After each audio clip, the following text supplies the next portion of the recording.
Me llamo Silas Jefferson. Tengo 72 años y durante mucho tiempo pensé que las batallas de mi vida habían terminado. Me equivoqué.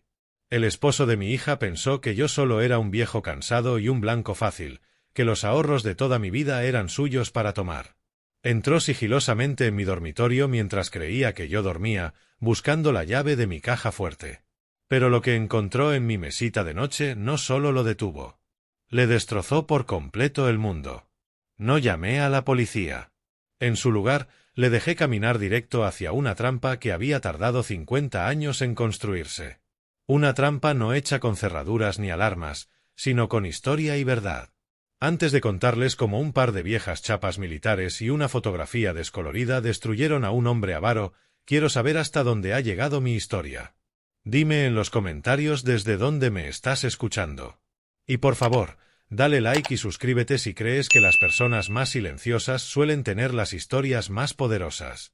Todo empezó unos días antes de aquella noche fatídica, en una cena de domingo que olía a pollo al romero y a veneno sutil. El aroma del ave asada llenaba mi cocina, la receta que mi esposa fallecida, Rose, había perfeccionado durante décadas. Los domingos siempre la cocinaba. Era un ritual, una forma callada de mantener un pedazo de su calor en esta casa. Mi hija Amara y su marido Chad llegaron puntuales, como siempre. Amara entró con una sonrisa capaz de iluminar una habitación. Era el sol en mi cielo. Me abrazó con fuerza y respiré el olor familiar de su cabello. Pero cuando Chad entró detrás de ella, un escalofrío invisible pareció seguirlo por la puerta. También me abrazó. Un abrazo hueco, de relleno, el abrazo de un actor. Silas, te ves bien, dijo, con la voz suave como aceite de motor. Ese pollo huele increíble. Lo olí desde la calle. Asentí y les di la bienvenida. Amara se movía por la cocina con una gracia natural, ayudándome a poner la mesa como si nunca se hubiera ido de casa. Chad, sin embargo, se acomodó en mi butaca favorita del salón, un acto sutil de posesión que había notado hace tiempo. Sus ojos recorrieron la habitación, deteniéndose en los muebles de caoba que yo mismo fabriqué hacía 40 años. Esta casa tiene buena madera, Silas, comenzó Chad, con un tono que cambió al de un tasador que reflexiona. Ya no se encuentra madera así. Debe guardar muchos recuerdos y mucho valor. Sus palabras flotaron en el aire entre nosotros. No era un cumplido. Era una sonda. Una broca fina y afilada buscando una grieta en mis cimientos. Yo colocaba el bol del puré en la mesa y sentí su mirada en la nuca. 72 años sobre esta tierra me habían enseñado a leer cada matiz en la voz de un hombre. Había escuchado ese mismo tono de contratistas blancos en los 70 intentando estafarme por unos miles, de banqueros vendiéndome préstamos depredadores como la única opción para un hombre de color. Era el sonido de la codicia mal disfrazada con una capa fina de cortesía. Me giré y puse la sonrisa que Rose solía llamar mi sonrisa política. Tienes razón, Chad. Todo en esta casa tiene valor, pero las cosas más valiosas se pagaron con sudor y honestidad, y a eso no se le puede poner precio. Chad soltó una risa demasiado alta para ser sincera. Así es. La honestidad lo es todo. Alzando su vaso de té con hielo, como brindando por un trato cerrado. Su conversación había sido en realidad una ronda silenciosa en una pelea que él no sabía que existía. Había lanzado un anzuelo y yo había levantado un muro. La comida continuó con una alegría forzada. Amara, mi niña, no tenía idea de la batalla silenciosa que se libraba frente a su plato. Estaba profundamente enamorada de Chad, un amor puro y confiado que la cegaba. Habló de su trabajo en la galería de arte, de un nuevo artista que quería promocionar. Yo escuchaba y asentía, pero una parte de mi mente no dejaba de vigilar a Chad. Comía mecánicamente, mirando de vez en cuando hacia el viejo armario de roble en la esquina del salón. Ahí guardaba mis papeles importantes, la escritura de la casa, la póliza del seguro, viejos archivos de inversiones. Entonces, en su inocencia, Amara encendió la mecha. «Sabes, papá», dijo, «la concesionaria de coches de Chad va un poco lenta con la economía. La gente ya no compra coches de lujo». El ambiente en la mesa se espesó al instante. El tenedor de Chad chocó contra el plato con un tintineo seco. «Amara, Te dije que no te preocupes, bramó él, la sonrisa desapareciendo. Es solo una bajada temporal. Está todo bajo control. Lo sé, murmuró Amara, encogida bajo su tono áspero. Lo siento, solo me preocupaba. Preocuparse no paga las facturas, ¿no? Replicó Chad, cortando la conversación. Cuando se fueron, Amara me abrazó otra vez con más fuerza, como compensando la tensión. Chad se quedó detrás, asintiendo hacia mí, y sus ojos hicieron una última barrida hacia el armario de roble. Aquella noche no pude dormir. Me senté en mi butaca a oscuras, mirando el armario. La inquietud en mi estómago se convirtió en un nudo frío y pesado. Extrañaba a Rose. Ella habría visto a través de Chad desde el primer momento. Silus, me habría dicho, a ese muchacho no le sonríen los ojos cuando sonríe la boca. Rose tenía un instinto increíble para las personas, una intuición afinada por una vida en un mundo que no siempre fue amable con una mujer negra. Era mi brújula moral, la que me decía cuándo confiar y cuándo desconfiar. Construí mi carrera, de simple carpintero a dueño de una respetada empresa de construcción aquí en Atlanta, con un principio que Rose me enseñó: mira lo que hacen, no lo que dicen. Había tratado con estafadores y con trajes caros, con racistas que te estrechaban la mano sonriendo mientras saboteaban tu trabajo a tus espaldas. Conocía el olor de una mentira, y el olor que salía de Chad Miller se estaba haciendo más fuerte. Era un lobo, y mi hija dormía en sus brazos. Entonces lo oí, un ruido tenue en el jardín delantero. Apagué la lámpara del salón y miré por una rendija de las cortinas. Un coche que no reconocía estaba aparcado al otro lado de la calle, con las luces apagadas. No pude decir si había alguien dentro. Podría haber sido un vecino, pero mi intuición, un viejo soldado demasiado tiempo adormecido, ahora gritaba una advertencia. Me quedé en silencio 10 minutos. El coche no se movió. Mi teléfono vibró. Un mensaje de Amara: ¿ya estás dormido, papá? Chad dice que lo siente por haber estado de mala leche en la cena. Está pasando por mucha presión en el trabajo. Te quiere mucho. Buenas noches. Miré el mensaje y luego el coche misterioso. El corazón me empezó a latir con fuerza. Algo andaba mal. Muy mal. Salí al porche trasero para tomar aire y calmar los nervios. El porche está apartado, protegido por una pared de bugambilias que Rose plantó hace años. Fue entonces cuando lo escuché, la voz de Chad. No estaba en el coche.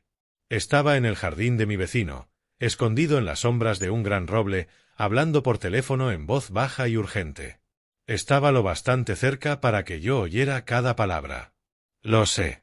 Lo estoy manejando, dijo Chad, con irritación. No me llegó nada. El viejo está más vivo que un ataque, pero planté la semilla.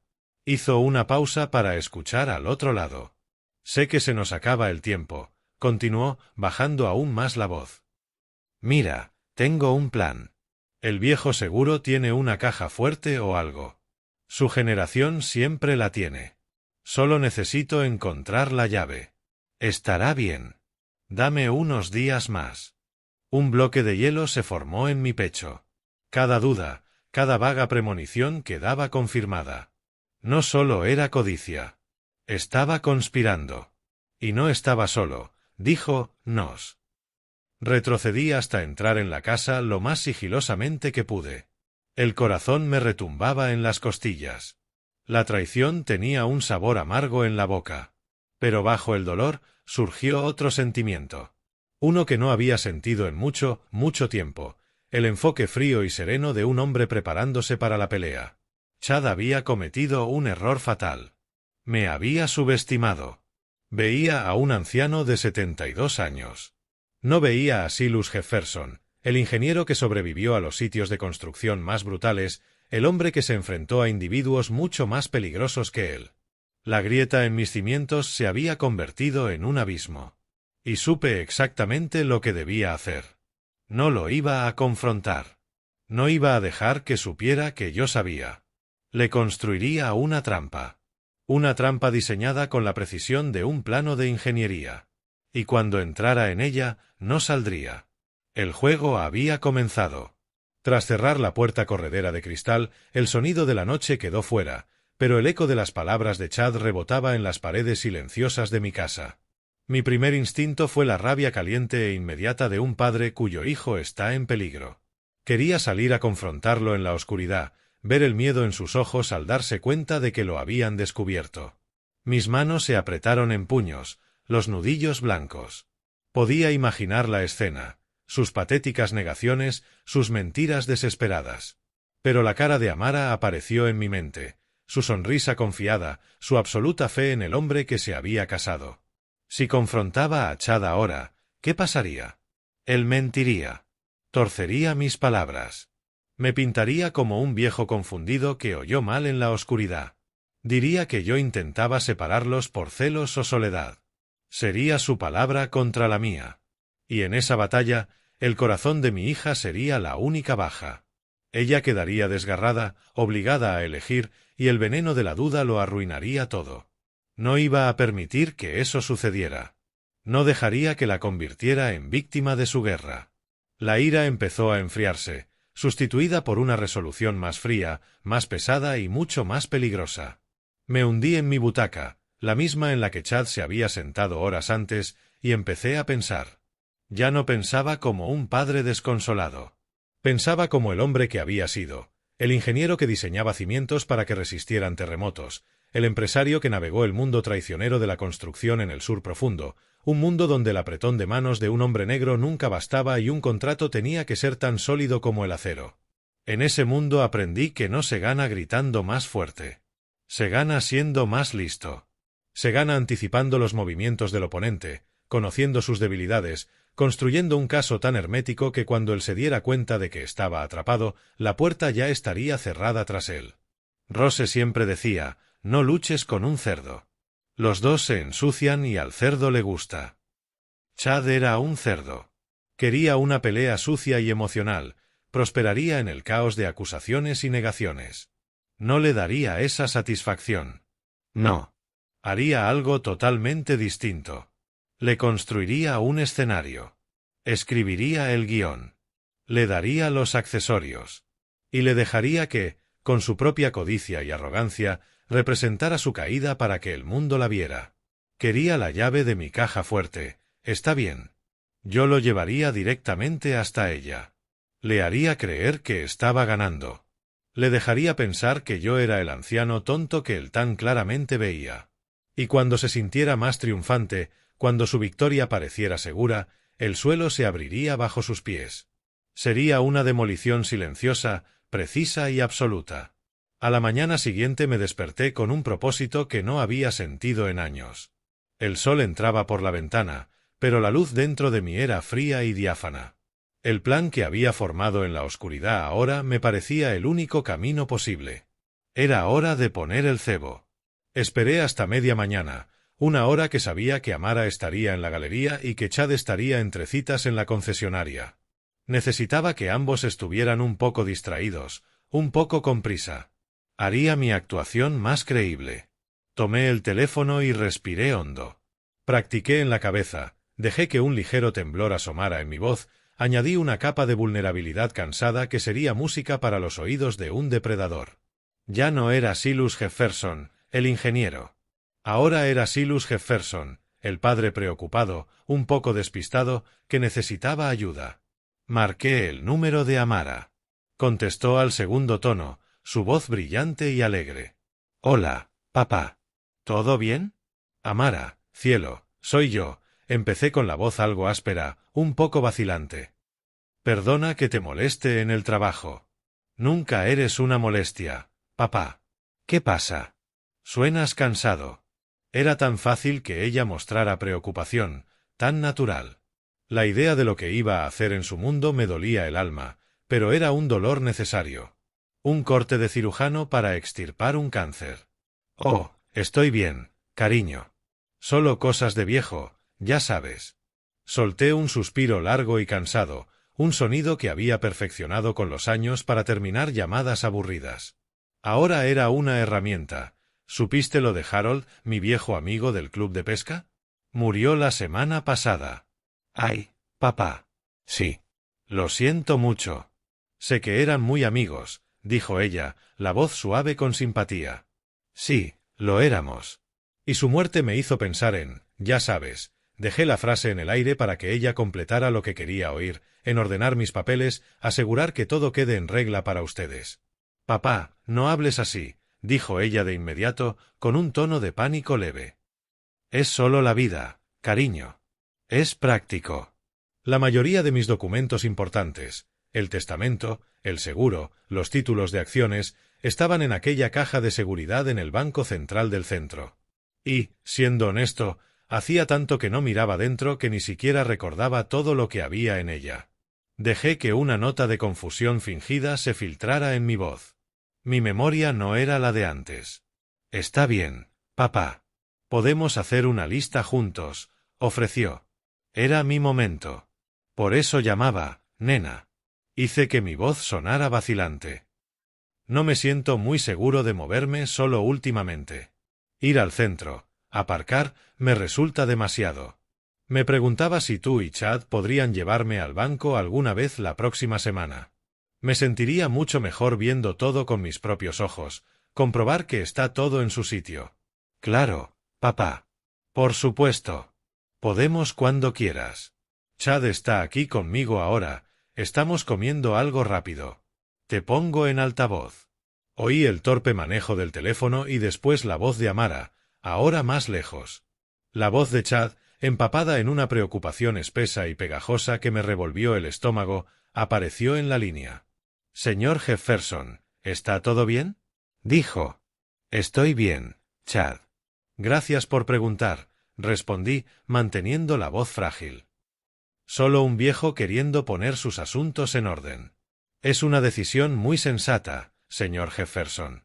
Muy responsable, replicó él, voz demasiado alta, demasiado entusiasta. Díganos cuándo y dónde y estaremos ahí. Quitaremos lo que haga falta de la agenda. Su tranquilidad es lo más importante. Cerré los ojos. El pez no solo estaba mordiendo el anzuelo, intentaba tragarse la caña de pescar entera. Era el momento de la pieza final crucial. Solté una risa seca y áspera. Gracias, hijo. Eres un buen hombre. Estoy cada vez más despistado. A veces ni encuentro las gafas para leer. Hice una pausa, como si tratara de recordar algo.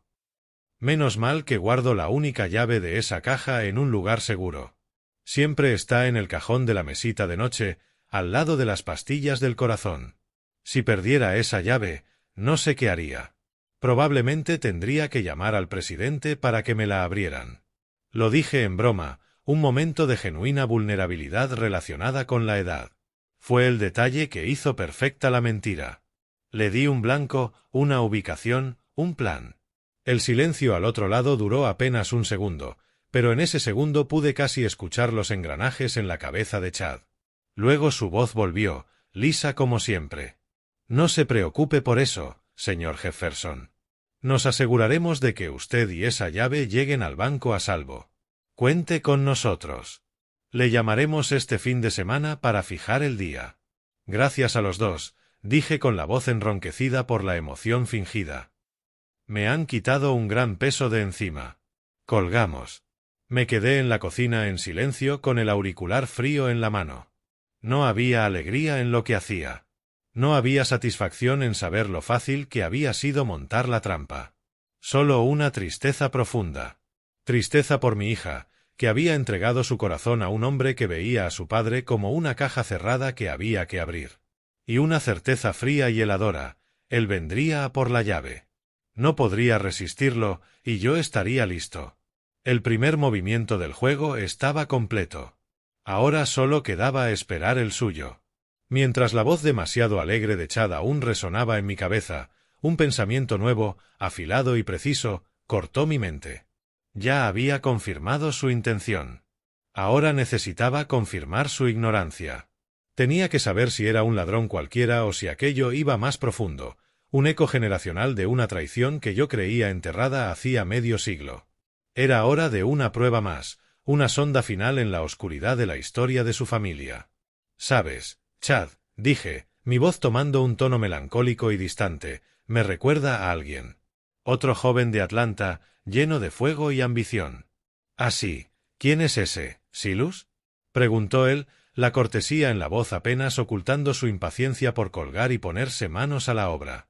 Hice que el silencio se prolongara, dando al nombre el peso que merecía. Un hombre llamado Robert Miller. El sargento Robert Miller. ¿No era tu abuelo? Hubo una ligera vacilación al otro lado. Sí, era él, dijo Chad, con una nota de sorpresa. Vaya, pequeño mundo. ¿Lo conociste? Lo conocí, hijo, respondí. 2 años juntos en la jungla. Éramos hermanos. Compartimos raciones, cavamos trincheras, nos cubríamos las espaldas cuando las cosas se ponían feas. No estaría hablando contigo hoy si no fuera por él, y me gusta pensar que él diría lo mismo de mí. Aquella parte era cierta. Frente a la muerte, todas las demás diferencias se desvanecían. Dejé que un recuerdo específico emergiera de la bruma. No solo estaba actuando, lo estaba reviviendo. Permití que aquella emoción genuina tiñera mi voz. Recuerdo una vez que estábamos en una patrulla a larga distancia en el valle de Aa. Caímos en una emboscada. Fue un caos, trazadores verdes por todas partes. Tu abuelo era una mecha, pura instinto. Quería lanzarse al corazón de la cosa. Pero yo vi la trampa. Lo agarré, lo arrastré detrás de un gran banyan y aguantamos hasta que llegaron los helicópteros. Tenía más coraje que 10 hombres, tu abuelo. Pero siempre iba buscando el atajo, la victoria rápida y decidida. Le pinté la imagen, el pasado compartido, el carácter ambicioso y casi obsesivo de su abuelo. Y luego la pregunta que importaba. Seguro que te contó algunas historias de la guerra, dije, con voz casual, como un comentario al pasar. ¿Alguna vez te habló de mí, Silus Jefferson? Íbamos a montar un negocio cuando volviéramos. Contuve el aliento. Era el momento de la verdad. La respuesta de Chad llegó sin titubeos. Lisa, despectiva y completamente en blanco. La verdad, Silus, el abuelo Robert nunca hablaba mucho de la guerra. Ya sabes cómo era esa generación. Decía que era un tiempo oscuro mejor dejar atrás. Murió cuando yo era apenas un adolescente, así que no escuché muchas historias. Y añadió la frase que selló su destino. Pero seguro que te recordaría con cariño. Es algo que impresiona que 2 hombres sirvieran juntos. Eso fue todo. La pieza final del rompecabezas encajó. Ni un atisbo de reconocimiento, ni una historia transmitida en la familia. El nombre Silus Jefferson no significaba nada para él más allá de ser el padre de la mujer que se casó con él. La historia entre su abuelo y yo, la traición, la demanda, las tierras, había sido borrada, enterrada. Chad no venía solo por dinero, por simple avaricia. Venía impulsado por una ignorancia arrogante. Era el producto de una familia que decidió olvidar sus pecados en lugar de aprender de ellos. Esa certeza no me enfureció, me calmó. Significaba que era predecible. Significaba que mi trampa, aquella que ni siquiera podía imaginar, funcionaría a la perfección. Era un ciego caminando hacia un precipicio creyendo que iba a un tesoro. Bueno, dije, dejando escapar un suspiro final y triste. El pasado es pasado, supongo. Gracias otra vez, hijo. Por todo. Cuando quieras, Silus. Cuídate mucho, respondió él. Lo haré, dije suavemente, con un doble sentido escalofriante en mis palabras. Colgué. El silencio de la cocina volvió, pero era otro silencio, el de una máquina perfectamente calibrada esperando el momento justo para ponerse en marcha. A la mañana siguiente la casa se llenó de una energía tranquila y decidida. El juego ya no estaba solo en mi cabeza. Tocaba mover las piezas sobre el tablero. Mi primera llamada no fue a un amigo ni a un familiar. Fue a mi abogado, David Hayes. Las familias Hayes y Jefferson se conocían desde hacía generaciones. El padre de David, Franklin Hayes, había sido el joven abogado que aceptó mi caso en 1978, el único en Atlanta dispuesto a representar a un contratista negro en una disputa contra una familia blanca acomodada. Franklin vio la injusticia que Robert Miller me hizo y peleó con una brillantez que nunca olvidé.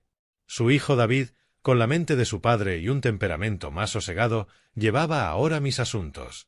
Contestó al primer tono. Silus, qué gusto oírte. Espero que todo vaya bien. Todo está controlado, David, dije con voz firme. Pero tengo un asunto familiar delicado que necesita tu consejo. Involucra a mi yerno, Chad Miller. Pude sentir el cambio en la atmósfera al otro lado. David sabía que yo no llamaba por pequeñas peleas. Guardó silencio, esperando que continuara. Le conté la situación sin la emoción de un padre traicionado, sino con la precisión desapasionada de un ingeniero describiendo un problema estructural, las dificultades financieras de Chad, sus preguntas insistentes, la llamada que había escuchado. Terminé contándole sobre la trampa que había sugerido en la llamada telefónica de ayer. David calló largo rato. Silus, dijo por fin, con voz severa. Esto es delicado. ¿Cuál es tu objetivo? ¿Proteger tus bienes o hay algo más? Mis bienes ya están protegidos, David. Tú y yo nos aseguramos de eso hace años con el fideicomiso, respondí. Mi objetivo es la verdad. Quiero que mi hija vea con sus propios ojos, sin sombra de duda, el carácter del hombre que se casó. No permitiré que manipule su salida con mentiras. Quiero que sus propias acciones sean la evidencia. Entiendo, dijo David. Una demostración pública. En ese caso, cada paso debe ser legal. No podemos darle motivos para alegar montaje o acoso. Por eso me llamas. ¿Crees que tiene en mente la caja de seguridad original de la sucursal del centro, la que abriste con Rose en 1985? ¿Su nombre aparece en esa cuenta? Le expliqué que solo figuraban mi nombre y el de Rose, pero que la similitud de apellidos podría darle a Chad una baza para intentar confundir en el banco, alegando algún reclamo generacional. David ya iba pensando en la jugada. Propuso un plan limpio, vaciar yo mismo el contenido de esa caja y transferirlo a una nueva bajo el nombre del fideicomiso familiar Jefferson, con acceso exclusivo para mí, dejar documentos cebos en la caja original, y él llamaría al director del banco, el señor Peterson, a quien conocía desde que era cajero, para advertirle de intentos de acceso no autorizados sin nombrar a Chad. Si alguien que no fuera yo intentara abrir la caja, debía ser detenido y cuestionado. La acción de Chad, por su propia iniciativa, constituiría intento de fraude. Quedaría atrapado en su mentira sin defensa legal. Un alivio me invadió. Mis instintos eran acertados, y David me había dado la fortaleza legal necesaria. Mi plan dejó de ser el arrebato de un padre desesperado, era una estrategia sólida. Le agradecí a David con palabras cargadas del peso de décadas de confianza. Ten cuidado, Silus, advirtió. Juegas con fuego. Lo sé, respondí, mirando una foto de Rose sobre el escritorio. Pero hay cosas por las que merece la pena pelear. Con la base legal cubierta, la siguiente fase necesitaba manos de ingeniero. Aquella tarde desencajé un dispositivo que había pedido con entrega al día siguiente. Era una maravilla de la tecnología moderna, una cámara de alta definición tan pequeña que la lente no era mayor que la cabeza de una aguja. En mis tiempos el equipo de vigilancia era voluminoso y evidente. Ahora era casi invisible. La herramienta perfecta para una guerra silenciosa. Entré con el dispositivo al dormitorio. Por un momento me quedé en el centro de la habitación, mirando este espacio que había sido mi santuario casi 50 años. Aquí había dormido junto a Rose cada noche. Aquí Amara se había metido en la cama con nosotros durante las tormentas. Era un lugar de paz, de vulnerabilidad, de confianza absoluta, y yo iba a convertirlo en un teatro de la traición. Una tristeza profunda me invadió, sentí que profanaba algo sagrado. Pero pasó, sustituida por la fría necesidad del trabajo. Esto ya no era solo un dormitorio. Era una obra en marcha, y el trabajo era construir una trampa perfecta. Mis ojos recorrieron la habitación, no como residente, sino como topógrafo. Consideré ángulos y líneas de visión. El objetivo era la mesita de noche junto a mi cama. El punto de entrada, la puerta. Chad entraría en silencio, usaría la luz tenue del pasillo o la de su teléfono. Necesitaba un punto de vista sin obstáculos, elevado y totalmente fuera de sospecha. Mi mirada se elevó hasta el detector de humo, un simple disco blanco en el centro del techo. Era perfecto. Nadie mira jamás un detector de humo, está diseñado para ser ignorado hasta que grita. No me apresuré. Fui a mi taller del garaje, donde aún trasteo con relojes antiguos y reparo muebles. Reuní mis herramientas y las dispuse con cuidado sobre un paño suave en la cama. No era un destornillador oxidado del cajón de la cocina, sino mi kit de precisión, un juego de destornilladores de relojero, unas pinzas finas, un dremel de velocidad variable con una broca del tamaño de un alfiler y un pelacables. Eran las herramientas de un artesano, una extensión de mis propias manos. Coloqué una escalerilla firme bajo el detector. Al subir, mis movimientos eran lentos, pero no los de un anciano frágil. Eran deliberados, económicos, de quien ha pasado una vida respetando las alturas y manejando herramientas. Sin temblor en las manos, giré con cuidado la tapa del detector. Dentro había una placa sencilla y la conexión para una batería de 9 voltios. Un aficionado habría intentado esconder dentro una cámara a pilas que moriría en cuestión de horas. Ese no era mi plan. Elegí una cámara que podía cablearse a una fuente de baja tensión. Con las pinzas, desconecté con suavidad el cableado existente. Mis manos, arrugadas y curtidas por una vida de trabajo duro, resultaron sorprendentemente ágiles con aquellos componentes diminutos. Seleccioné la broca más pequeña y, con el zumbido discreto del dremel, perforé un único orificio perfectamente centrado en la carcasa plástica, no más ancho que la mina de un lápiz. Desde el suelo era invisible. Luego vino la parte delicada. Pasé los cables minúsculos de la cámara a través de la carcasa y los empalmé directamente a los conductores de alimentación del detector. Un truco simple para quien entiende lo básico de electrónica.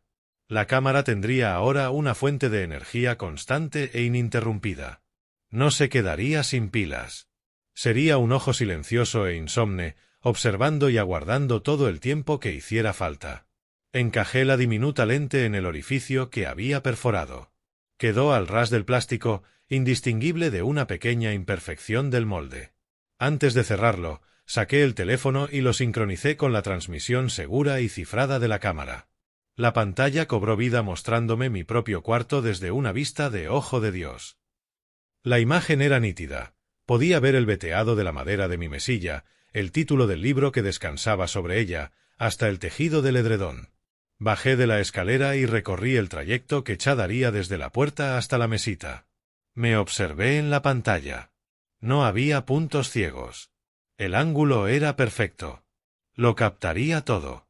Con la prueba hecha, subí una última vez y enrosqué la tapa con cuidado. Encajó con un clic suave y definitivo. Me aparté y miré hacia arriba. Volvía a ser solo un detector de humo, un objeto necesario e inocuo colgando del techo. Pero ahora era mi testigo. Mi detector de verdad. Recogí las herramientas sin dejar polvo, cables sueltos ni rastro de mi trabajo. El dormitorio estaba como antes, pero todo había cambiado. Ya no era solo un santuario del pasado, era una fortaleza, esperando pacientemente el comienzo del asedio. A la mañana siguiente no me vestí con los pantalones cómodos y el polo de un jubilado. Me puse un traje gris oscuro, camisa blanca impecable y una corbata que Rose me regaló por nuestro aniversario número 40. Hoy no era un hombre trasteando por su casa. Era el presidente de Jefferson Construcción y tenía una reunión de negocios. El trayecto al centro, hasta la sucursal principal de Atlanta Trust Bank, fue de un silencio pesado. Cada semáforo, cada giro, era un momento para reflexionar. Estaba a punto de abrir una cápsula del tiempo de mi vida con Rose, solo para desmantelarla y protegerla de la codicia que había infectado a mi familia. Era una profanación necesaria, y su peso se posaba en mis hombros. No esperé en la cola. Tenía cita con el director de la sucursal, James Peterson. Un hombre de 40 y pocos, traje impecable y trato respetuoso. Lo conocía desde que era un joven cajero con aspiraciones y lo vi subir peldaño a peldaño. Me recibió en la puerta de su despacho con un apretón de manos firme. «Silus, me alegra verte, aunque lamento las circunstancias», dijo, serio. «David Hayes me llamó ayer. Me explicó que necesitas total discreción y ayuda con un asunto sensible. Cuenta con ello. Para lo que necesites». «Gracias, James. Te lo agradezco más de lo que imaginas», respondí. Había un entendimiento tácito. En una ciudad como Atlanta, un hombre como yo no se ganaba un nombre durante 50 años sin tejer una red de respeto mutuo. James sabía que no era dado al drama ni a frivolidades. Si estaba allí con mi abogado implicado, el asunto era serio. Un empleado me condujo en silencio a la bóveda. La gran puerta circular de acero, pulida como un espejo, se abrió con un susurro casi inaudible. Entramos en el aire frío y silencioso de la cámara, un lugar que olía a papel viejo y acero. Una biblioteca de secretos y fortunas guardadas en miles de cajas metálicas anónimas. Me llevaron a una sala privada y, al momento, el empleado regresó con la caja de seguridad alargada y pesada con el número 347, mi caja. La dejó sobre la mesa y salió, cerrando la puerta con suavidad. La miré un largo momento. El metal estaba frío al tacto. Rose y yo abrimos esa cuenta el año después de que mi empresa por fin dio beneficios estables. Nos sentamos en una sala como aquella, con las manos temblorosas, colocando los primeros títulos dentro, prueba de un futuro que apenas nos atrevíamos a soñar. Respiré hondo, introduje la llave y giré. El cerrojo se abrió con un clic metálico. Alcé la tapa. Encima de los montones de carpetas manila y documentos doblados había una fotografía descolorida de Amara en su 5º cumpleaños, una mancha de chocolate en la mejilla y una corona de papel torcida. Una ola de memoria me golpeó con tal fuerza que casi me dobló las rodillas. Dolió de verdad. Aquella caja no era solo un conjunto de activos, era la manifestación física de mi propósito vital, construir seguridad y oportunidades para mi familia. Pero no había tiempo para sentimentalismos. Trabajé con la eficiencia de un ingeniero contrarreloj. Fui sacando cada documento con cuidado, certificados de acciones en empresas en las que invertí décadas atrás, las escrituras originales, notarizadas, de 3 propiedades, incluida la tierra donde se asienta mi casa, bonos del Tesoro de Estados Unidos dentro de un sobre rígido, mis papeles de baja militar, el testamento de Rose. El trabajo de una vida, una historia tangible de riesgo y recompensa, se extendía ante mí. Los ordené en una pila pulcra. Luego, de mi maletín, saqué el contenido para la caja nueva y el sobregrueso que David Hayes había preparado. Tomé la caja de seguridad nueva y limpia que me habían traído y empecé a llenarla. Coloqué cada documento valioso de la caja vieja en la nueva. Aquello era la fortaleza. Ese era el tesoro, ahora trasladado a un lugar inexpugnable bajo el nombre del fideicomiso familiar Jefferson. Cuando terminé, me quedé con la caja antigua, la número 347. Ahora estaba vacía, salvo por la foto descolorida de mi hija. La tomé, la miré una vez más y la guardé en el bolsillo interior del traje, junto al corazón. No pertenecía a la trampa. Después coloqué en el centro de la caja metálica vacía el sobregrueso anzuelo, el que llevaba escrito para Chad Miller. Quedó allí, solitario y significativo. Era una bomba, esperando la mano codiciosa que la armara. Cerré la tapa. El clic del cierre sonó como una decisión final e irreversible. Entregué ambas cajas y regresé al despacho del señor Peterson, donde firmé la apertura de la nueva cuenta. Deslicé la nueva llave sobre su mesa. James, dije. Por favor, guarda esto en la bóveda principal, con acceso solo conmigo y en tu presencia. Por supuesto, Silus, respondió, guardando la llave en un sobrenumerado. Me puse en pie para irme. La vieja llave, la llave de la trampa, pesaba extraña en mi bolsillo. En la puerta me volví. Gracias por tu discreción, James. Él me sostuvo la mirada, firme.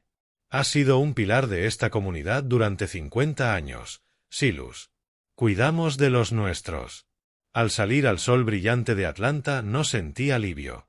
Sentí una férrea y sombría satisfacción. La trampa física estaba montada.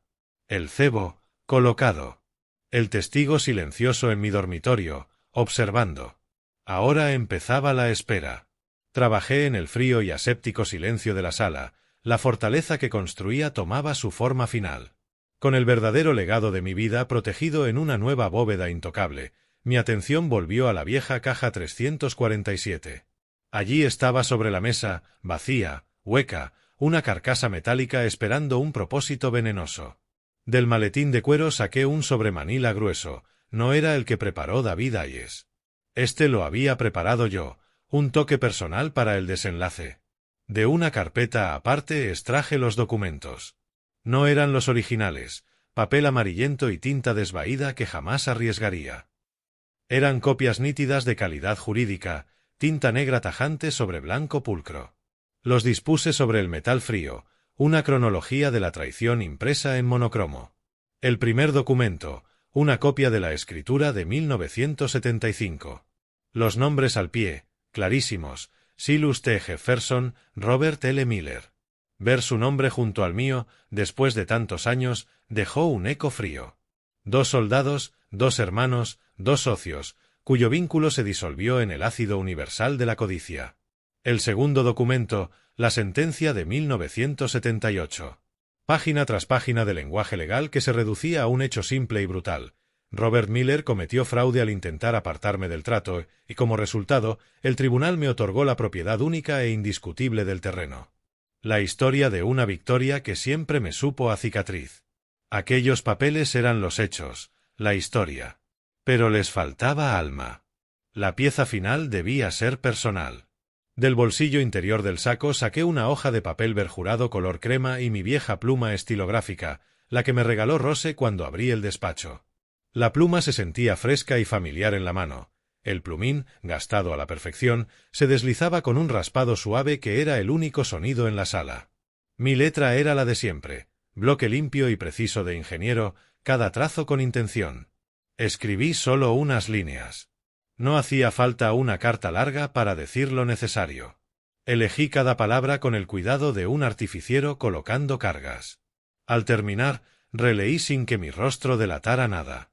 Doblé el papel con un pliegue seco, lo introduje en el sobre y lo coloqué encima de los documentos legales.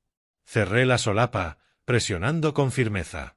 En el frente, con la misma caligrafía clara y firme, escribí, para Chad Miller. Después deposité el sobresellado en el centro de la caja vacía. Parecía pequeño e inofensivo, pero sabía que contenía una verdad más explosiva que la dinamita. Cerré la tapa pesada. El clic metálico resonó en la sala silenciosa, un sonido de absoluta finalización. La trampa estaba completa. 3 noches esperé. La trampa tendida, la casa en calma y el ojo silencioso de mi dormitorio en su guardia. Me acostaba fingiendo dormir mientras veía la transmisión en directo en el móvil, la pantalla escondida bajo la manta. Observé cómo las sombras se alargaban y acortaban en la habitación vacía. Vi a los motas de polvo bailar a la luz de la luna. La espera era una tortura particular, una tensión lenta que apretaba el pecho con cada hora. Sabía que vendría. La codicia no es paciente. En la 4ª noche, ocurrió. Pasadas las 2 de la madrugada, la pantalla mostró un cambio. Un hilo de luz se coló cuando mi puerta se abrió centímetro a centímetro sin ruido. Una figura se deslizó dentro, una sombra recortada por el resplandor del pasillo. Era él. Desde el ángulo de la cámara, lo vi quedarse inmóvil junto a la puerta durante 1 minuto entero, escuchando.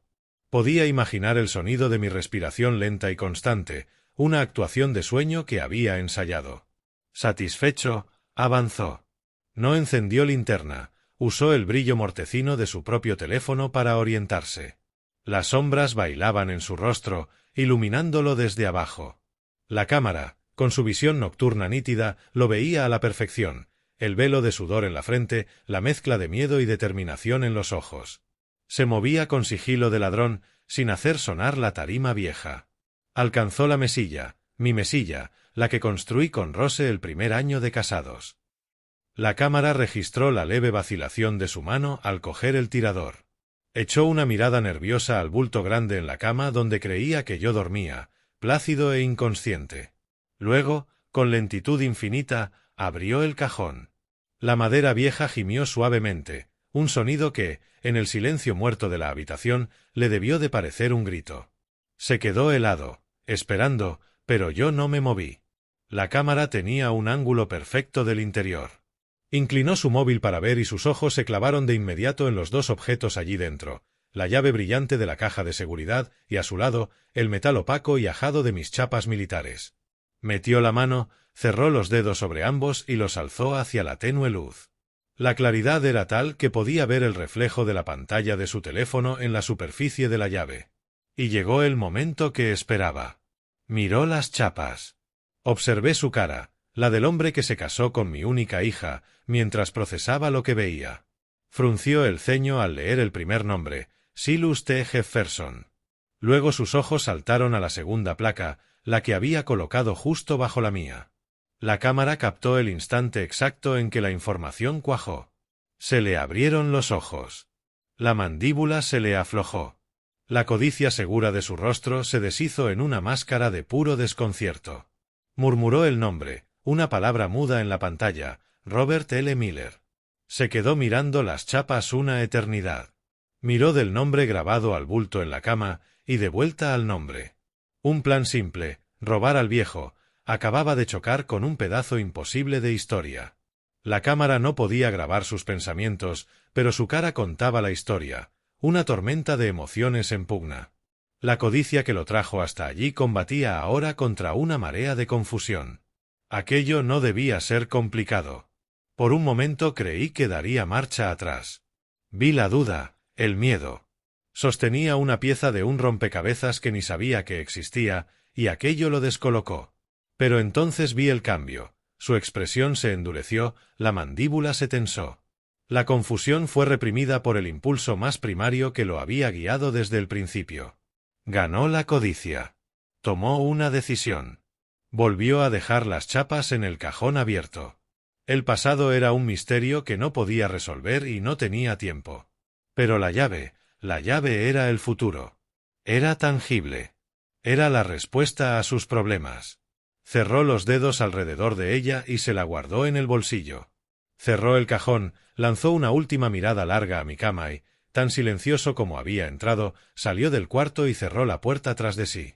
Me quedé en la oscuridad viendo de nuevo la grabación en el móvil. Ya la tenía, la prueba final e innegable. No había piedad en mi corazón, solo la certeza fría y dura de una trampa armada por su propia víctima. A la mañana siguiente amaneció el día que Chad Miller creyó que sería el primero de su nueva vida. Como después supe por una amara con el corazón roto, era otro hombre. La nube de estrés y ansiedad que llevaba meses sobre él había desaparecido, sustituida por una confianza eléctrica e inquietante. Se despertó temprano, silbando mientras se ponía su mejor traje. Cuando Amara llegó a la cocina, frotándose los ojos, él ya estaba vestido, anudándose la corbata con floritura. «Te has levantado pronto», dijo ella, sonriendo. «Y estás guapísimo. ¿Gran día en la concesionaria?» Él se volvió y le dio un beso, profundo y teatral, la actuación de un marido amoroso y exitoso. «El más grande», dijo con voz vibrante. «Cariño, no te lo vas a creer. Ese cliente corporativo de Charlotte, al que llevo persiguiendo desde hace 6 meses, su asistente acaba de llamar. Ayer por la noche voló aquí de improviso y quiere verme esta mañana para cerrar un contrato de flota. ¡Enorme! Esto puede ser, Amara. El trato que salde todas nuestras deudas y nos ponga en la buena». La mentira era impecable, específica, creíble y hecha a medida de sus esperanzas y sueños para él. Puedo imaginar la cara de mi hija, sus ojos encendiéndose de orgullo y alivio. «Oh, Chad, qué maravilla. Sabía que podías lograrlo». Ella era su mayor animadora, su creyente más leal, y él usó ese corazón hermoso y confiado como coartada para sus crímenes. Mientras ella se afanaba en prepararle un café de celebración, él tomó su maletín. La llave de la caja 347 descansaba segura en un bolsillo interior. Le dio un último beso en la puerta. «Desea suerte», dijo. «No la necesitas», respondió ella, radiante. «Eres una estrella». Al salir del apartamento hacia el sol brillante de la mañana, debió sentirse invencible. Puedo verlo, en mi mente, avanzando hacia su coche pulido y caro, un coche por el que seguramente llevaba meses de retraso en los pagos. Mientras conducía por las calles de Atlanta, la ciudad debió parecerle su reino. Era el amo del universo. Había burlado al viejo. Vio una oportunidad y la agarró con las 2 manos. Probablemente ya estaba gastando el dinero en su cabeza, imaginando la cara de los acreedores que lo habían estado acosando. No solo iba a salir de deudas, Estaba cobrando venganza contra un mundo que, según él, lo había subestimado. Seguramente pensó en mí con una especie de lástima soberbia. Pobre viejo Silus, reliquia de otro tiempo, demasiado sentimental y lento para ver el mundo moderno como es. No tenía idea de que el pasado que despreciaba estaba a punto de alzarse y tragárselo entero. Se sentía como un rey yendo a su coronación. No sabía que era un cordero camino al matadero. Cada pensamiento confiado que le cruzaba la mente era una mentira. Cada milla que conducía lo metía más hondo en un laberinto diseñado solo para él. La música alegre que probablemente atronaba en sus altavoces era la banda sonora de su propia ruina. Por fin se detuvo frente al Atlanta Trust Bank, su fachada de piedra y sus altas columnas resplandeciendo a la luz de la mañana. Un templo del dinero y el poder, y él sentía que por fin estaba listo para entrar y ocupar su lugar. Se miró en el retrovisor, se arregló la corbata, alisó el cabello. Ajustó su expresión a la de una riqueza tranquila y segura, la mirada de quien pertenece a un sitio así. Salió del coche y caminó con paso decidido hacia las grandes puertas de bronce. No era un ladrón escabulléndose en las sombras. Era Chad Miller, un hombre en ascenso, a punto de reclamar su fortuna. Entró al banco convencido de que era el hombre más listo de Atlanta. Iba a aprender, del modo más permanente posible, que estaba equivocado. Empujó las pesadas puertas de bronce y pisó el fresco santuario de mármol del Atlanta Trust Bank. Puedo imaginarlo deteniéndose un instante, dejando que la atmósfera de dinero viejo y poder silencioso lo envolviera. Para él, no era un lugar de gestiones. Era la meta. El vestíbulo estaba callado, solo se oían los suaves tecleos y el timbre amortiguado de algún teléfono. Cruzó el suelo pulido, sus zapatos caros repicando con una confianza que no le pertenecía, y tomó su turno en la fila. Parecía, ante el mundo, un hombre que pertenecía a ese lugar. Cuando llegó a la ventanilla, desplegó una sonrisa fácil y encantadora. La misma que usaba para vender coches, la misma con la que conquistó el corazón de mi hija. «Buenos días», dijo con voz suave y amistosa. «Vengo a acceder a una caja de seguridad, la número 347. Dejó la llave en el mostrador con un leve tintineo. La cajera, una profesional de gesto neutro, tomó la llave. «Por supuesto, señor. ¿Puedo ver su identificación?» Chad deslizó su licencia de conducir. «Desde luego. Chad Miller». Puedo imaginar la escena mientras la cajera tecleaba su información. Su sonrisa cortés no se movió, pero sus ojos habrían visto la alerta en la cuenta, la nota de su gerente. «Un momento, señor», habría dicho. «El nombre principal en esta caja es Jefferson. El cofirmante original fue un Robert Miller». Chad estaba preparado. Se inclinó en confidencia y bajó la voz. «Así es. Robert Miller era mi abuelo. Silus Jefferson es mi suegro. Ya es mayor y hoy no se encuentra bien. Me pidió que viniera a recoger unos documentos importantes por él». La mentira era verosímil, envuelta en una historia creíble de deber familiar. La cajera asintió. «Entiendo, señor. Como es una solicitud de acceso poco habitual, necesito que el director de la sucursal le asista. Tome asiento, será un momento». Por un segundo, un destello de pánico debió cruzar el rostro de Chad. ¿El director? ¿Una complicación? Pero antes de que el miedo echara raíces, James Peterson salió de su despacho con la mano extendida y una sonrisa profesional. «Señor Miller, James Peterson. Un placer. Lo estábamos esperando. Pase por aquí. Lo resolveremos enseguida». Esa sola frase, «lo estábamos esperando», debió de sonarle a validación. Claro que lo esperaban. Era un hombre importante gestionando un asunto importante.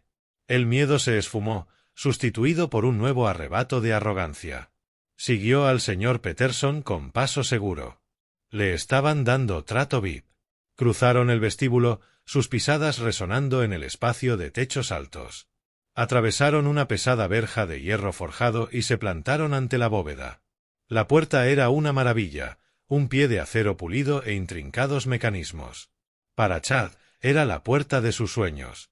Con una serie de clics suaves y potentes, el señor Peterson y otro empleado la abrieron. Chad entró en el aire frío y climatizado de la bóveda. El silencio allí era distinto, absoluto, de los que devoran el sonido. Filas y filas de cajas metálicas numeradas cubrían las paredes, testamento mudo de la riqueza oculta de la ciudad. Un empleado de uniforme impecable tomó la llave, consultó un registro y avanzó por uno de los pasillos. Sonó un roce metálico cuando localizó y deslizó la caja 347 de su hueco. Se la entregó a Chad. Le pesó en las manos, contundente. Podía sentir el peso imaginado de certificados y bonos al portador, la densidad de una fortuna. Era todo lo que había soñado. La primera sala de revisión a la izquierda está libre, señor Miller, dijo el señor Peterson. Tómese el tiempo que necesite. La puerta de la pequeña sala revestida de madera se cerró detrás de él, dejándolo en total privacidad. Dejó la caja sobre la mesa pulida. Por un momento solo la miró, su propio reflejo devolviéndole la mirada en el metal liso. El corazón le golpeaba el pecho. Las palmas le sudaban. Era eso.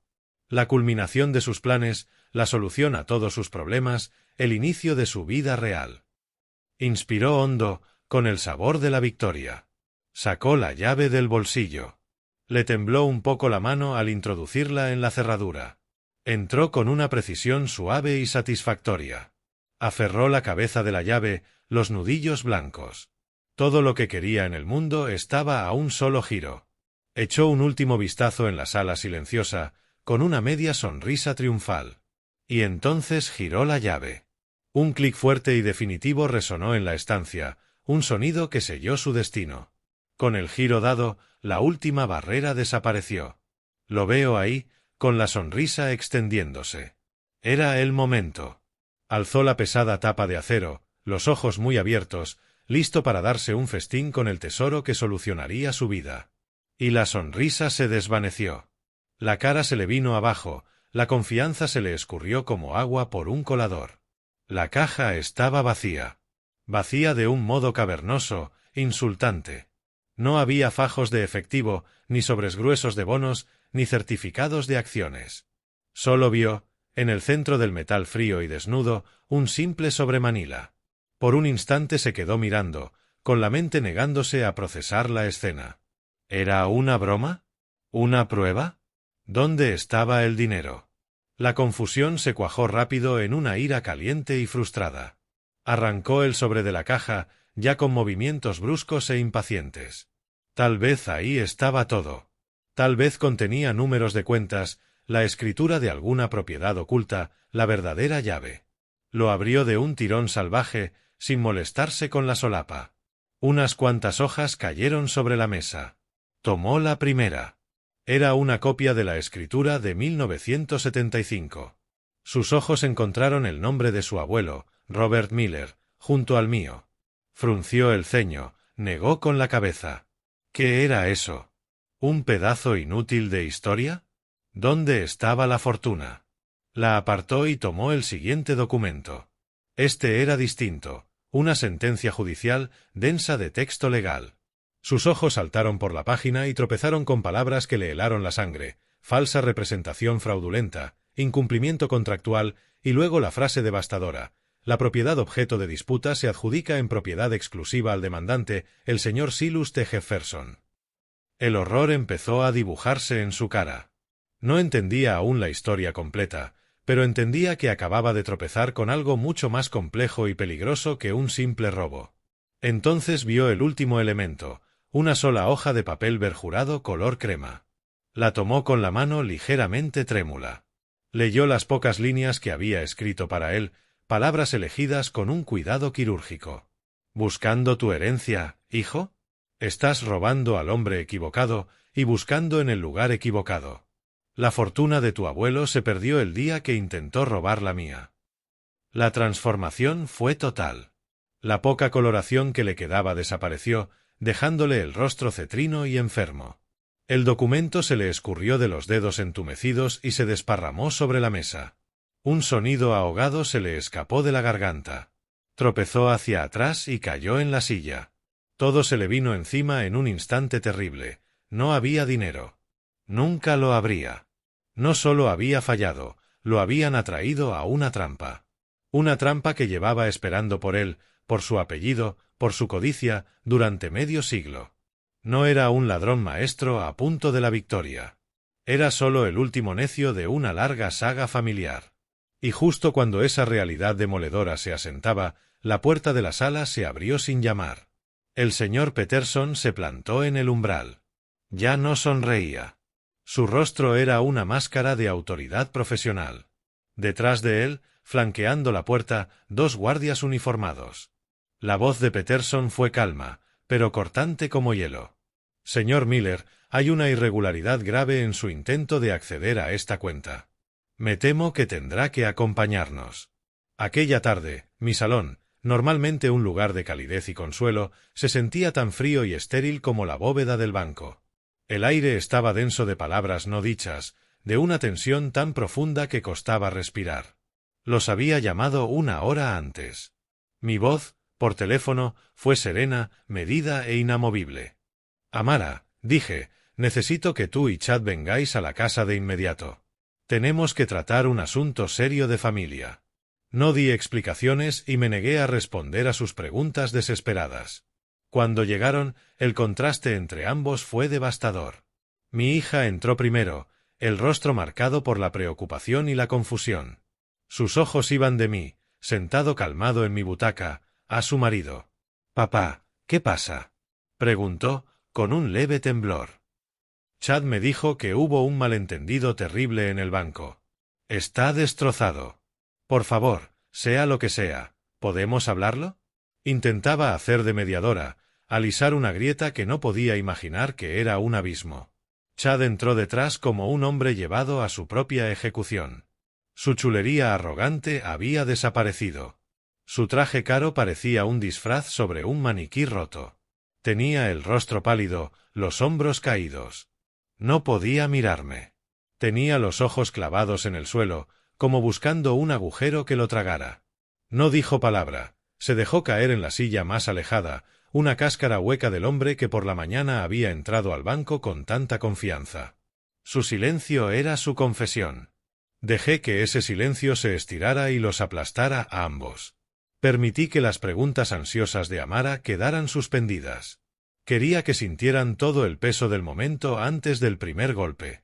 El único sonido era el tic-tac lento y rítmico del viejo reloj de pie en la esquina. Un sonido que durante 50 años había marcado momentos de paz. Aquella noche sonaba a cuenta atrás hacia una explosión. «Papá, por favor», susurró Amara, alargando la mano hacia Chad, que ni lo notó. «Me estás asustando». «No». Por fin la miré, el gesto sereno, con el corazón rompiéndose por el dolor que estaba a punto de causarle. Era un dolor necesario, limpio y cortante como el del bisturí que salva una vida. «No intento asustarte, cariño», dije en voz baja y pareja. «Quiero mostrarte la verdad. Solo te pido que mires y escuches. Luego hablamos». Tomé el mando de la tele. El pequeño plástico pesaba extraño en mi mano. Era la llave del último cerrojo, el gatillo del acto final. Chad miró la pantalla negra con un destello de terror animal en los ojos. Sabía lo que venía. Amara me miraba a mí, con un gesto de inocencia perpleja. La tragedia estaba en el contraste. Apunté el mando y, con un clic, la pantalla cobró vida, no con un canal de noticias ni una película, sino con una imagen extraña, cenital, en blanco y negro. La habitación estaba oscura, iluminada solo por la tenue luz de la luna por la ventana. Amara entornó los ojos, confundida. «Papá, ¿qué es esto?», susurró. ¿Una cinta de seguridad antigua? Chad no dijo nada. Parecía encogerse en la silla, el rostro ceniciento, los ojos pegados a la pantalla con horror fascinado. En la tele, el picaporte giró con lentitud agónica. La puerta de mi dormitorio se abrió. Una figura se deslizó dentro. Ese es tu cuarto», dijo Amara, casi sin voz. Reconoció la silueta, el paso familiar. «Chad, ¿qué haces?». Miró de la pantalla al Chad real, inmóvil a su lado, estatua viva de culpa. Aún buscaba una explicación inocente. Quizá me estaba comprobando, quizá había dejado el cargador. Su mente se aferraba a la imagen del hombre con el que se casó. En la pantalla, Su marido se movía con un sigilo que ella nunca le había visto. Se acercó a la mesita de noche. Observé el rostro de mi hija. Vi el momento en que su esperanza desesperada de una explicación simple empezó a morir. Fue cuando vio la mano de su esposo abrir, lenta y deliberadamente, el cajón de mi mesilla. Un pequeño gemido se le escapó. Se llevó la mano a la boca para contener un grito. Aquello no era alguien mirando por su suegro. Era la acción de un ladrón. La figura muda y granulada hurgó un instante y sacó la llave y las chapas. Amara se inclinó hacia adelante, ojos muy abiertos, intentando comprender. En el vídeo se notó un destello de confusión en la cara de Chad al mirar las chapas, incluso con la baja resolución. Pero luego, con una decisión escalofriante, se guardó la llave. Un delito limpio e innegable acababa de cometerse en pantalla. En el salón, un corazón se hacía añicos. Vi el instante exacto en que el amor en los ojos de mi hija fue sustituido por una devastación absoluta. El hombre con el que había construido su vida, al que defendió minutos antes, el hombre que amaba, era un mentiroso y un ladrón. La traición fue tan total que no dejó espacio a la rabia, solo un abismo de dolor. Las lágrimas empezaron a brotar, silenciosas. No emitió un sollozo, corrían por sus mejillas, trazo mudo de un mundo que se derrumba. Ya no miraba la pantalla, su vista se fijó en un punto lejano del aire, como si estuviera viendo toda la historia de su matrimonio rehacerse en su mente, ahora manchada por aquella verdad imperdonable. Cada risa, cada promesa, cada intimidad, ahora, mentira. En la tele, el Chad del vídeo cerró el cajón y se esfumó del cuarto, sin dejar rastro salvo el registro acusador. La pantalla se quedó negra. El único sonido fue el tic-tac implacable del reloj y los sollozos mudos de mi hija. La prueba había sido presentada. El silencio posterior fue más pesado y terrible que cualquier acusación. Era un silencio lleno de los restos del corazón roto de mi hija. Dejé la pantalla negra un buen rato, permitiendo que el silencio se hiciera presencia física. Amara seguía llorando, ese llanto callado y devastador de un mundo deshecho. Chad estaba petrificado, máscara hueca. Aparté la mirada del televisor hacia mi hija y empecé a hablar. Mi voz no fue alta ni airada. Fue calma, medida, y tan pesada como los 50 años de historia que estaba a punto de descargar. Amara, empecé, hablándole a ella, pero asegurándome de que Chad oyera cada palabra. Lo que acabas de ver no es el principio de esta historia. Es el final de una que empezó mucho antes de que nacieras, en un lugar a un mundo de aquí. Miré a Chad de verdad por primera vez esa noche. Empezó en las junglas de Vietnam. Tu abuelo, Robert Miller, y yo éramos unos críos. Nos soltaron en un infierno que ninguno entendía y lo único que teníamos era al otro. Allí no éramos negro y blanco. Éramos dos muchachos de Atlanta intentando mantenernos vivos. Compartimos comida, munición y sueños. Hicimos una promesa. Si volvíamos a casa, construiríamos algo juntos, algo real, algo que perdurara. Me incliné hacia adelante. Y lo hicimos. Al volver, juntamos hasta el último centavo del sueldo de combate. No era mucho, pero alcanzó. Compramos 50 acres de arcilla roja y pinos, al norte de la ciudad. Todos, incluida mi propia familia, pensaron que era un necio. No era nada entonces, solo tierra de cultivo. Nadie quería un sitio donde por la noche oyes grillos. Pero Robert y yo vimos el futuro. Vimos la ciudad expandirse. Sabíamos que algún día ese pedazo de nada valdría algo. Amara alzó la vista, las lágrimas olvidadas por un segundo, confundida por una historia que jamás había escuchado. Tu abuelo, Chad, fue quien llevó el papeleo final al registro del condado. Seguí, con la voz firme como el hormigón. Él era el socio blanco. Así era más fácil entonces. Volvió una semana después, con cara larga, y me dijo que la operación se había caído. Que el vendedor se echó atrás. Que nuestro dinero se perdió en honorarios. Me estrechó la mano, me miró a los ojos y me dijo, mala suerte, Silus. A la próxima. Me mintió a la cara. Lo que yo no sabía es que el trato no se había caído. La escritura se había registrado. Solo que mi nombre no estaba. Pensó que era el crimen perfecto. Esto era Georgia en los 70. ¿Quién creería la palabra de un negro por encima de un sargento blanco condecorado? Contaba con que yo me resignara.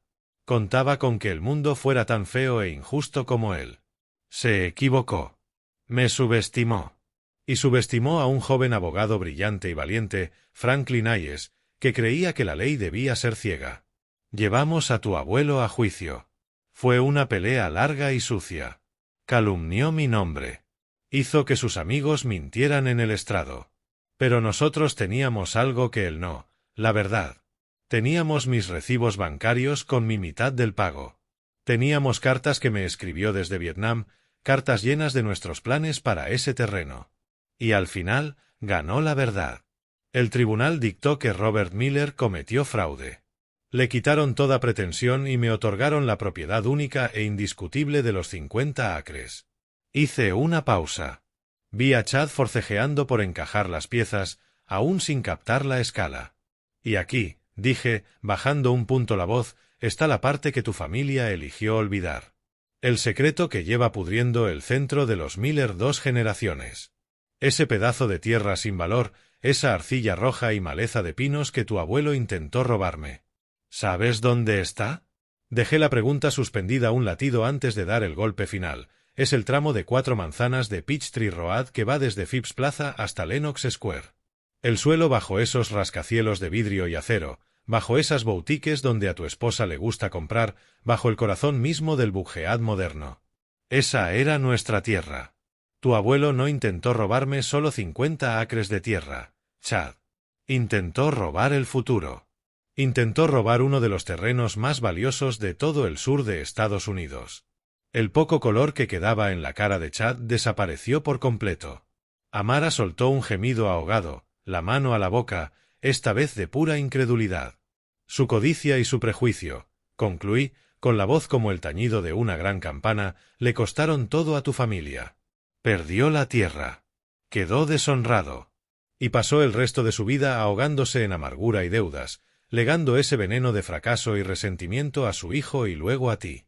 Mi familia, en cambio, levantó su base sobre la tierra que él despreció.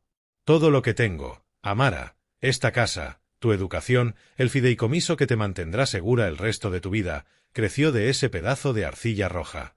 La fortuna que buscabas en el cajón de mi mesilla, Chad, era un fantasma. No viniste a robar a un viejo decrépito. Viniste a robar el recuerdo del reino perdido de tu propia familia. Y, como tu abuelo, fracasaste. Cuando terminé, el silencio fue distinto, no el tenso de antes, sino el vacío vasto que sigue a una gran tormenta. Un silencio lleno de los restos de lo destruido. Chad estaba deshecho, hueco por dentro. Pero mis ojos estaban en mi hija.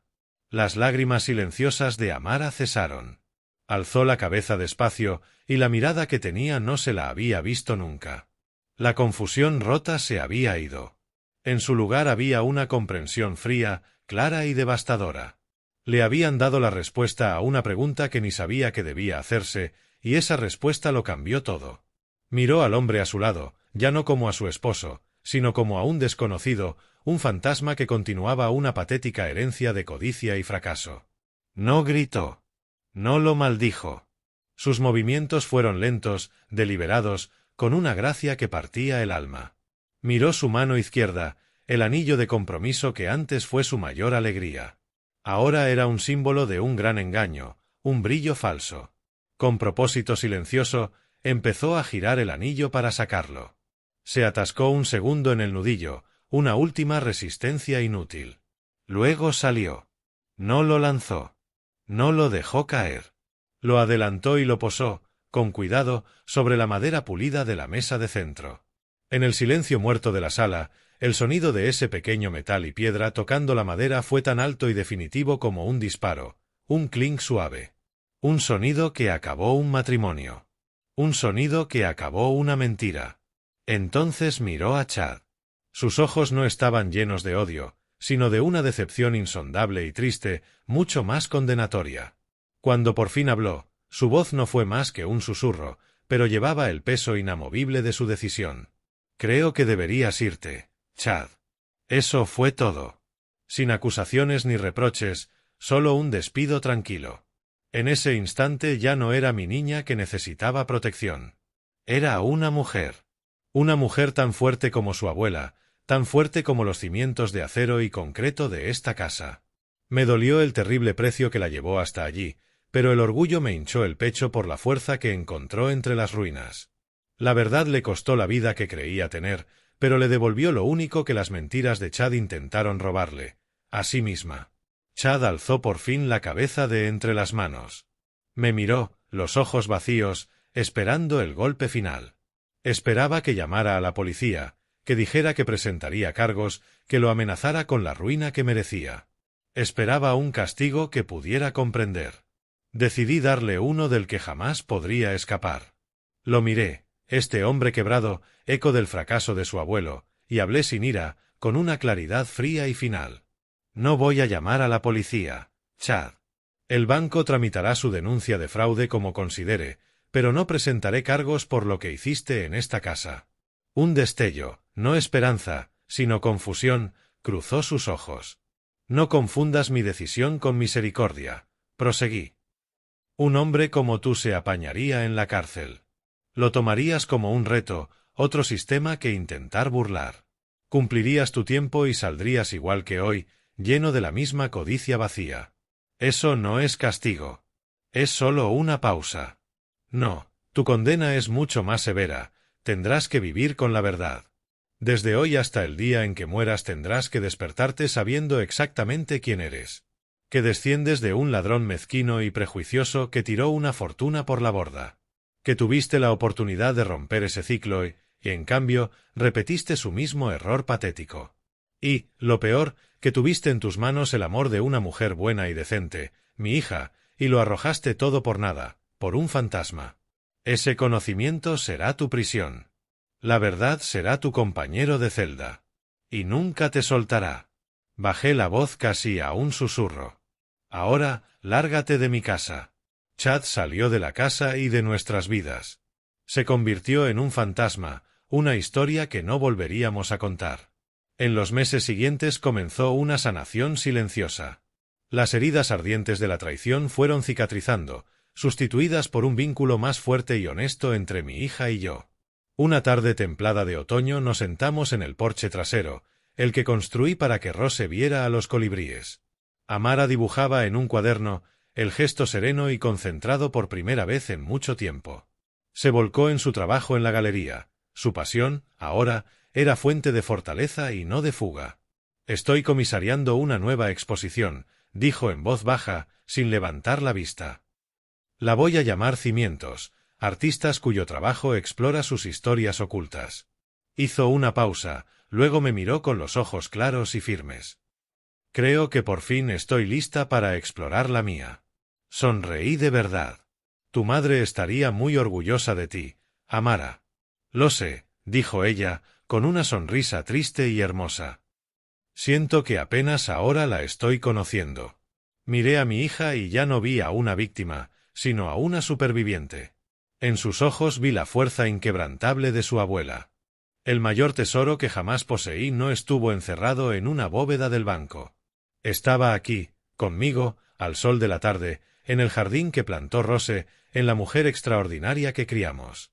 Pasé mi vida construyendo cosas que debían durar, casas, una empresa, una fortuna. Pero, al final, el único cimiento que de verdad importa es el que levanté con mi familia. Un cimiento lo bastante fuerte para soportar el terrible peso de la verdad. Y esa es una herencia por la que vale la pena pelear. La lección más importante que me dejó esta prueba es que el pasado nunca está del todo enterrado. Los pecados y los secretos no se desvanecen, se filtran al suelo y envenenan las raíces de las generaciones futuras. Una fortuna construida sobre un delito olvidado es una casa sobre arena, está destinada a caer. Chad creyó que perseguía un tesoro, pero solo corría tras el fantasma de la codicia de su abuelo. La verdadera herencia no es dinero ni propiedades, es el carácter y la integridad que legamos. Esa es la única herencia que nadie puede robar ni perder. Si mi historia te ha conmovido, considera suscribirte al canal. Hay muchas más historias que contar y tu apoyo me ayuda a compartirlas con el mundo. Pulsa suscribirte y no te perderás lo que viene.